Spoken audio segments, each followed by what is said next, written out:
Welcome to Tenor Tech, where I solve the problems you didn't even know you had. You have your file and a backup. Now move. Convert the range to a table or name the range so formulas and filters adapt automatically.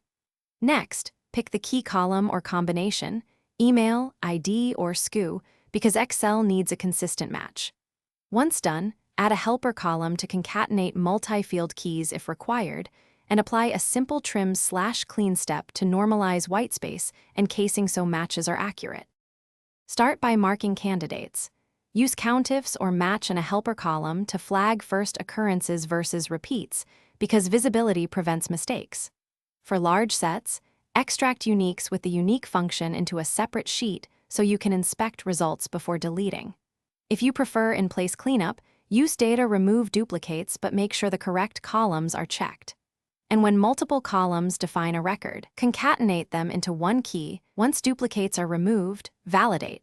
Compare row counts, check random samples, and run a pivot or count unique keys to confirm expected totals.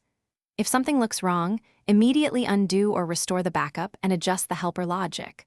Often the issue is untrimmed spaces or inconsistent casing, so normalize and retry. If duplicates still persist, isolate problematic rows with filter or conditional formatting to inspect differences, then reapply the chosen deduplication method. Thanks for watching. Subscribe to keep your life in tune.